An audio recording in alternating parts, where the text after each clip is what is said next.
Good morning students. Online class में आप सभी का स्वागत है। आज हम आपको साखी जो कबीरदास द्वारा रचित है उसके 9वें और 10वें दोहे का अर्थ समझाएंगे। इसमें 9वां दोहा है आपका कि जब मैं था तब हरि नहीं, अब हरि है मैं नाहि, सब अंधियारा मिट गया जब दीपक देखा माहि। कबीरदास ने इस दोहे में आत्मा के अंदर यह बताया है कि जब तक उसके अंदर अहंकार रहेगा, अभिमान रहेगा, घमंड रहेगा, अर्थात अज्ञानता रूपी अहंकार जब तक उसके अंदर रहेगा तब तक उसे ईश्वर की प्राप्ति नहीं हो सकती। और जब उसको ईश्वर की प्राप्ति हो जाती है तो फिर उसे किसी भी चीज़ की प्राप्त करने की आवश्यकता नहीं है। उसी को यहाँ पर बताया है कि जब मैं था तब हरि नहीं। जब मैं था, मैं मतलब अहंकार, घमंड, अभिमान, तब हरि नहीं, अर्थात मेरे अंदर, मेरे हृदय में जब तक अहंकार था, मैं था, तब हरि नहीं थे। हरि मतलब उस परमात्मा को इंगित करते हैं, उसको संबोधित करते हैं कि हरि माने वह परमात्मा। कि जब तक मेरे हृदय में अहंकार था तब तक मुझे हरि की प्राप्ति नहीं हुई, उस परमात्मा की प्राप्ति नहीं हुई। अब हरि है मैं नाहि। और जब हरि हमको मिल गए तो मेरे अंदर का अहंकार जो मैं है वो अब नहीं रह गया, वो मिट गया, वो समाप्त हो गया। क्योंकि उस परमात्मा के मिल जाने के बाद अहंकार हमारे अंदर रह ही नहीं सकता, क्योंकि प्रभु और अहंकार दोनों एक साथ नहीं रह सकते हैं, दोनों कभी एक साथ नहीं रह सकते हैं। क्योंकि आप कक्षा 10 में पढ़े होंगे कि जब मैं था तब हरि नहीं, अब हरि है मैं नाहि, प्रेम गली अति साकरी तामे दो न समाए। अर्थात वह प्रेम की गली इतनी सकरी है कि उसमें दो नहीं रह सकते, एक ही रह सकता है, या तो अहंकार रहे या तो परमात्मा रहे। तो जब मुझे परमात्मा की प्राप्ति हो गई तो मेरे अंदर से अहंकार समाप्त हो गया, और जब मेरे अंदर अहंकार था तो मेरे पास परमात्मा नहीं थे। कह रहे हैं आगे, अगली लाइन है, सब अंधियारा मिट गया जब दीपक देखा माहि। कि जब मैंने उस परम तत्व, सब अंधियारा मिट गया, सभी अंधकार जो था मेरे अंदर के, जो अज्ञानता रूपी अंधकार थे वो सभी मिट गए, समाप्त हो गए। मेरा अज्ञान जो है वो समाप्त हो गया।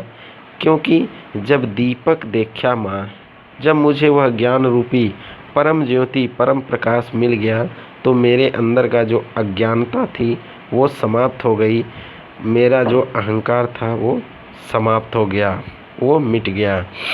देखिए पहले भी, क्योंकि ऊपर इन्होंने पहले दोहे में लिखा है कि आगे थे सतगुरु मिलिया दीपक दिया हाथ, उन्होंने ज्ञान रूपी दीपक दे दिया। और जब ज्ञान रूपी दीपक मिल गया तो व्यक्ति को उस परमात्मा को प्राप्त करने के लिए अन्य किसी चीज़ की आवश्यकता नहीं है, क्योंकि वह उसे प्राप्त हो गए हैं। और जब परमात्मा मिल जाएंगे तो व्यक्ति के अंदर कोई भी, किसी भी प्रकार का अहंकार नहीं रह जाएगा।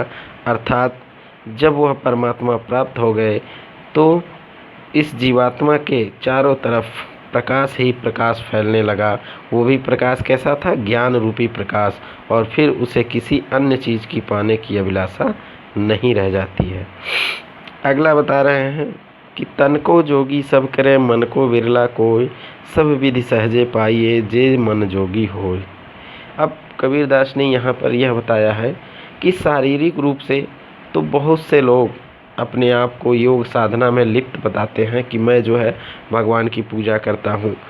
इसी तरह से बिहारी ने लिखा है कि जप माला छाड़पा तिलक सरे ने को काम, मन काचे नाचे वृथा साचे राचे राम।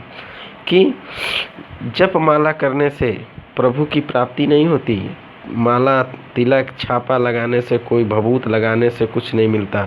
यहाँ भी वही बता रहे हैं कि तन को जोगी सब करें। तन से तो सभी लोग अपने आप को योगी बताते हैं कि मैं जो है उस परमात्मा का योग साधना करता हूँ, मैं सन्यासी हूँ।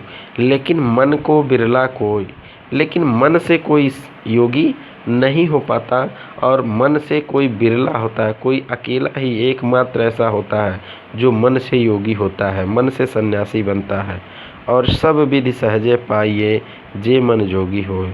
और सब कुछ वो सहज रूप में प्राप्त कर सकता है जो मन से जोगी हो जाता है, अर्थात जो अंतरात्मा से योगी सन्यासी बन जाता है, जो अंतरात्मा से उस ईश्वर को प्राप्त करने की अभिलाषा रखता है, उसको सब कुछ सहज रूप में प्राप्त हो जाता है। उसको किसी भी ऐसी चीज़ की कमी नहीं रह जाती कि वह प्राप्त न कर ले, क्योंकि वह मन से अपने आत्म हृदय से जब वह किसी को पाना चाहता है तो वो उसे प्राप्त हो जाता है। अन्यथा अगर कोई तन से योगी बने तो कोई उसे प्राप्त नहीं कर पाएगा। जब तक हम मन से किसी भी चीज़ की अभिलाषा नहीं करेंगे तब तक वह वस्तु प्राप्त हमें नहीं होगी। इसी चीज़ को तुलसीदास ने भी लिखा कि जाके जेहि पर सत्य स्नेहु सो तेहि मिलहि न कछु संदेहु। कि जिस व्यक्ति की जिस पर स्नेह अधिक होता है, बहुत अधिक स्नेह होता है, अधिक प्रेम होता है, अर्थात वो उसके लिए ज़्यादा तड़पता है, वो उसको प्राप्त होता ही है, उसमें किसी प्रकार का कोई संदेह नहीं होता है। उसी तरह से कबीरदास जी ने यहाँ बताया है कि मन से अपने शरीर से योगी बनने से कोई फ़ायदा नहीं है। मन से जोगी कोई अकेला बनता है, और अगर मन से जो जोगी बन जाता है, जो सन्यासी बन जाता है, तो फिर उसे किसी भी चीज़ की आवश्यकता नहीं रह जाती। वो सब कुछ सरल रूप में प्राप्त कर सकता है। धन्यवाद।